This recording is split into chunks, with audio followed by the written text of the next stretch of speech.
Jam në hyrje të Pallatit Veror të Pekinit, Summer Palace. Kjo është dera jashtme. Pamja është jashtëzakonisht e bukur brenda. Jam pavionet e ndryshme. Është Summer Palace, është një sipërfaqe prej 100 hektarësh në fakt. Vetëm liçeni është rreth 200 hektar. Ky është guri i cili ka ardhur nga një liçen në zonën qendrore të Kinës dhe është vendosur këtu sepse mban formën e një rojtari, e një burri plak që ruan hyrjen qendrore, ndërsa kjo është gjëja më interesante. Kjo është një skulpturë e cila ka miksimin të gjithë kafshëve, ka thundrat e lopës, ka fytyrën e dragojit, ka bishtin e luanit, ka luspat e një peshkaqeni, domethënë peshku, dhe është në qendër të oborrit në hyrje. Kjo është pjesa e mrekullueshme e pavionit në hyrje të pallatit. Jam gjithmonë në pjesën e parë. Pallati është ndërtuar që rreth vitit 1550, por gjatë vitit 1860 të luftës së dytë të opiumit mes europianëve dhe kinezëve u shëm dhe perandoresha e Kinës në 1889 vendosi ta rindërtoi dhe sot mbetet Pallati Veror me kopshte, nga 5 kopshte që ka pasur Pekini, i vetëm në të gjithë Pekinin dhe më i famshmi mbas pallatit të ndaluar, mbas Forbidden City-t. Tani do t'ju tregoj pak nga pak duke ecur në brendësi të pallatit derisa të shkoj edhe tek liçeni. Duke ecur prapë në hallin e jetëgjatësisë, kështu quhet vetë mirëqenies, longevity. Çfarë punimesh spektakolare kanë sipër. Çdo gjë është e punuar me dorë.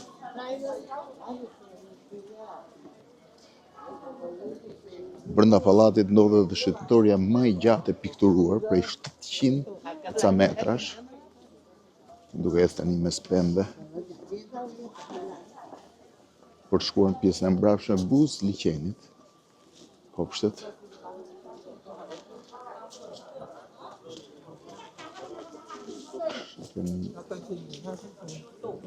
Të shoh tani.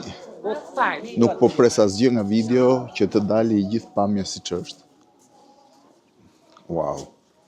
Ne po dal një pjesë shumë bukur. Është vjesht, në fakt dhe në vjesht bëhet më i bukur. Tu është pjesa e liçenit. Jemi duke dal buzë liçenit, edhe shifeni, edhe godinat e McDonald'sve i kanë bërë me pjesën e vjetër. Dhe këtu dolëm në pallat. Në pjesën e liçenit, është liçen artificial, është gërmuar me dorë. Me qindra mijë njerëz kanë gërmuar me dorë për të bërë këtë liçen madhështor. Shifeni edhe pagodën atje. Është pjesa shumë e bukur kjo e liçenit. Shkoj pak më pas dhe t'ju them.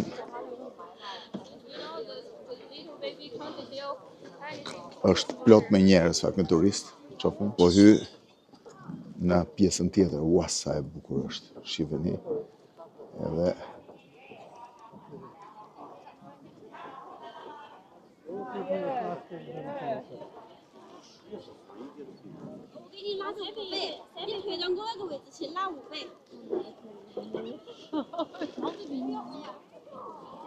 kjo është pjesa që shkohet për në një zonë pagode liçen.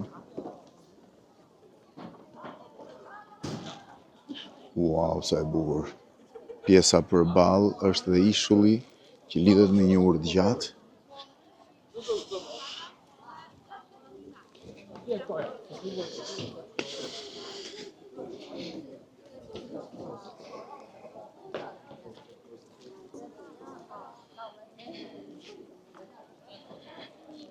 është vendi i fotografive. Në vjesht bëhet shumë i bukur Pekini, në fakt.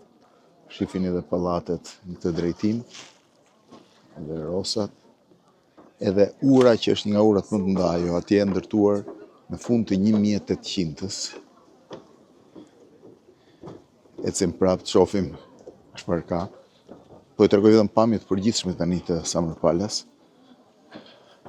Ajo në fund është urë me 17 arqe, e gjitha prej mermeri, duhet jetë vetmja urë mermeri në gjithë botën, edhe rreth e rrotull, shife sa i bukur është gjelbrimi.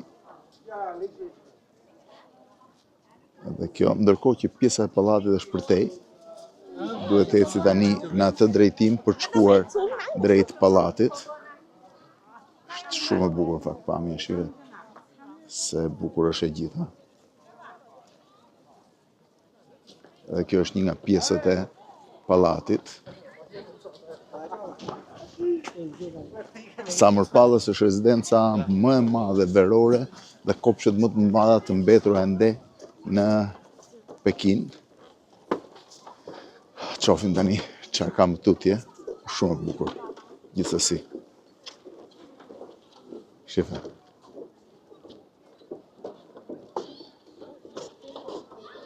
Tani erdha në pjesën e oborrit të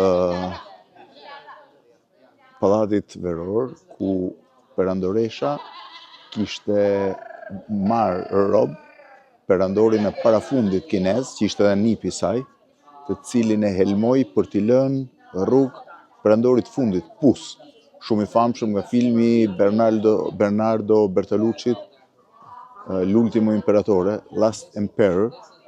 Këtu përballë mund të shihni, ky ishte i gjithë vendi ku ai mbahej peng, ndërkohë që perandori është në këtë drejtimin këtu.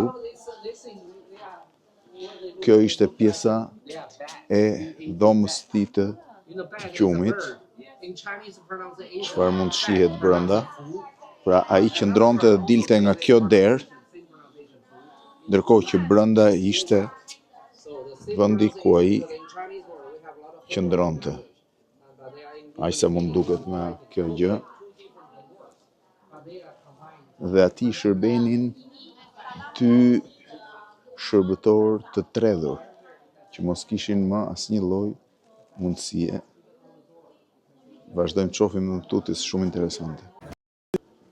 Edhe kjo, pjesë tjetër shumë interesante. U kaloj pavion mbas pavioni.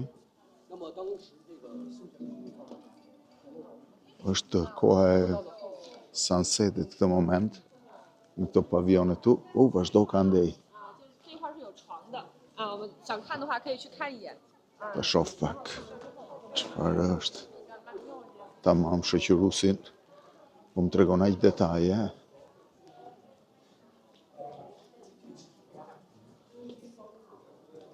Është libreria e perandorit.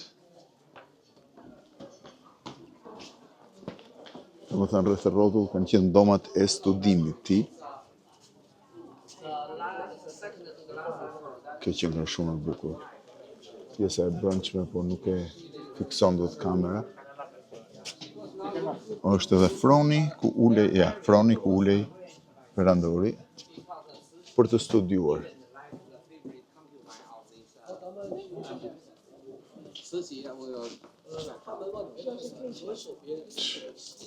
Sa histori interesante. Lidhet me dinastinë e fundit kineze, që përfundoi me punë, perandorin e fundit, i cili, po ju tregoj kur t'jem Forbidden City, nga perandor përfundoi kopshtar mbasi bëri Sa Vjetburg në Kinën komuniste. Në hallin e tretë të pallatit, duke shkuar në këtë drejtim, sa e bukur që nga kjo pjesë. Këtu ishin dhe disa dritare pikturuar shumë bukur, të cilat mundohem të shkoj për t'i parë, shifi si janë, me xham vizatuar dhe me format ndryshme, me pamje nga liqeni.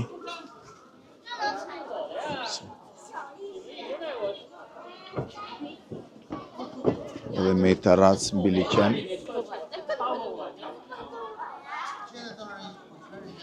Nuk mbarojnë, lidhet gjithmonë me historinë e dinastisë fundit kineze, mbasi europianët erdhën Kinë dhe pushtuan rreth vitit 1860, lufta e dytë e opiumit.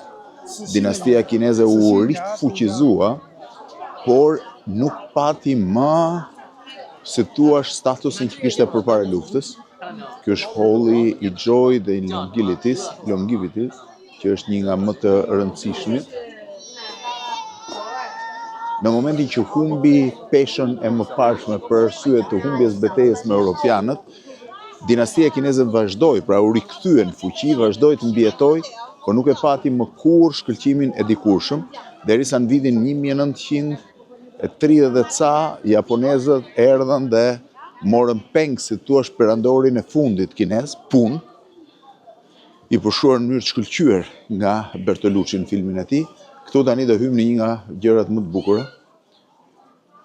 Në atë korridor atje, po jo tregoj tani, sapo të hymë, është pjesa tjetër e vendit ku mbrinte perandoresha, shiheni aty ku është harku, që mbrinte me vark dhe futej brenda shtëpisë saj në këtë drejtim. Ndërkohë ky është i gjithë liqeni artificial prej 220 hektarësh.